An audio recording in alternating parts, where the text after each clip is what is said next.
दोस्तों, हमारा भविष्य पहले से ही लिखा होता है, ऐसा कई लोग मानते हैं अथवा कई लोग इस बात को पूर्ण रूप से नकार देते हैं। यह प्रश्न हमेशा से ही बहस का विषय बना रहता है। कहा जाता है कि जैसा हम इस जन्म में करते हैं वैसा परिणाम हमें अगले जन्म में मिलता है, जो कि कुछ हद तक यह बात सही भी है। आज की इस वीडियो में हम इसी विषय पर गहराई से चिंतन करेंगे और असल बात जानने की कोशिश करेंगे। हम कुछ पौराणिक कथाओं और शास्त्रों की सहायता से इस बात को समझने की कोशिश करेंगे कि वाकई भविष्य पहले से ही लिखा होता है या फिर हमारे कर्म हैं जो हमारे भविष्य की धारा को सुनिश्चित करते हैं। तो चलिए शुरू करते हैं आज का यह टॉपिक। दोस्तों, कृष्ण कथा में हम देखते हैं कि आकाशवाणी हुई थी कि देवकी का 8वां पुत्र कंस का वध करेगा, लेकिन कंस ने यह बात सुनकर कहा कि वह मेरा वध तो तब करेगा जब मैं उसको उत्पन्न होने दूंगा। इस सोच के साथ जब भी देवकी के कोई बच्चा जन्म लेता तो कंस वहां आकर उसके जन्म से कुछ घंटों के भीतर ही मौत की नींद सुला देता था।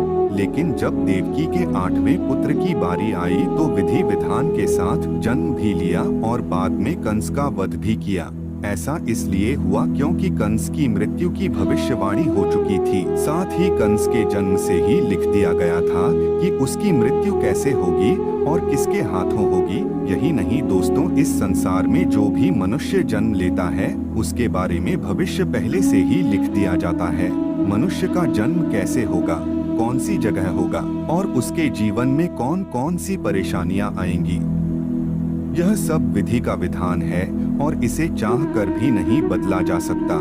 इसके साथ ही आपको यह बता दें कि कई ऐसे पौराणिक शास्त्र एवं ग्रंथ मौजूद हैं जिनमें कई महापुरुषों के भाग्य पहले से ही लिखे होने के प्रमाण मिलते हैं। जैसे हम रामायण में देखते हैं कि यह पहले से ही तय था कि भगवान श्री राम को 14 सालों का वनवास मिलेगा, अर्थात इसके पीछे का कारण भगवान श्री राम के हाथों रावण का वध होना था। इससे आप ही सोचो कि अगर माता कैकेयी मंथरा के बहकावे में ना आती, ना ही श्री राम को माता सीता के साथ वनवास के लिए जाना पड़ता, तो सोचिए रावण का वध श्री राम के हाथों कैसे संभव होगा। यह सब कैसे होना था, यह सब पहले से लिखा जा चुका था, जिससे कि यह सभी के सुमेल से संभव हो पाया। इसी तरह हर एक प्राणी का भाग्य लिखा जा चुका है। हम सब नाटक के छोटे से पात्र हैं जिनका किसी न किसी उद्देश्य के चलते इस संसार में जन्म हुआ है। लेकिन यह बात भी गलत नहीं है कि आपकी किस्मत आपके कर्मों पर आधारित है। वह कहावत तो आपने सुनी ही होगी कि जैसा बोओगे वैसा पाओगे। अगर आप अच्छे और पुण्य के काम करते हैं तो आपके साथ सदैव अच्छा ही होगा, लेकिन अगर आपने जीवन में हमेशा बुरे काम किए हैं तो ज्यादातर संभावना है कि आपको उसका दुष्प्रभाव इसी जन्म में देखने को मिल जाएगा। अर्थात आपने अगर बबूल रूपी बुरे कर्म किए हैं तो आपको आम के फल कैसे मिल जाएंगे। इसलिए हमारे शास्त्रों में हमेशा धर्म और पुण्य के कर्म करने की प्रेरणा दी गई है, क्योंकि यही वह रास्ता है जो हमें इस जन्म मरण के चक्कर से बाहर निकाल सकता है। वरना बुरे कर्म करने वालों को तो भगवान के चरणों में भी स्थान नहीं मिलता। यही नहीं दोस्तों, तुलसीदास जी ने भी इस बात को स्पष्ट रूप से एक चौपाई में कहा है कि कर्म ही प्रधान है, यानी कि जैसा मनुष्य कार्य करेगा वैसा उसे फल मिल जाएगा। इसी के साथ एक यह बात सामने आती है कि पांडु पुत्र अर्जुन के हाथों कर्ण का वध हुआ था। अर्जुन ने कहा कि माधव मेरे हाथ कांप रहे थे, और ये क्या, आपने मेरे अपने ही श्रेष्ठ का वध मेरे हाथों लिख दिया, ये कैसा भाग्य है।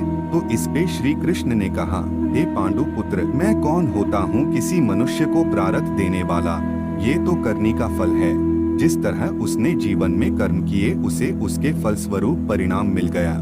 और हाँ, जीवन में किस स्तर पर फूल मिलेंगे या कांटे यह मनुष्य खुद कर्मों के द्वारा तय करता है। श्री कृष्ण ने कहा, तुमने अधर्म के विरोध में स्वर उठाया और धर्म का रास्ता चुना, जबकि कर्ण ने अधर्म का रास्ता। तो ऐसे में मैं क्या कर सकता था, लेकिन फिर भी मैंने उन्हें कई विकल्प दिए, परंतु उसने हर बार दुर्योधन और उसकी मित्रता को आवश्यक समझा। भागवत गीता के इस अध्याय में हमें यह सीखने को मिलता है कि भगवान हमें कुछ अवसर जरूर देता है, जिससे कि हम अपने किए गए बुरे कर्मों का पश्चाताप करके सही राह पर आ सकते हैं। अंत में यही कहना चाहूँगा कि अवश्य ही हमारा भविष्य लिखा जा चुका है, लेकिन कर्मों के आधार पर ही हमें फल मिलता है।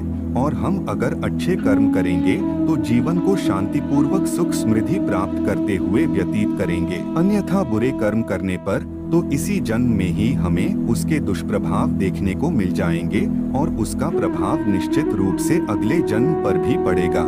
दोस्तों, इसी के साथ नीचे डिस्क्रिप्शन में दी गई वीडियो को भी ध्यान से देखें और भी अधिक जानकारी के लिए। आज के लिए इतना ही, मिलते हैं ऐसी ही एक और नई वीडियो में। तब तक के लिए नमस्कार, धन्यवाद।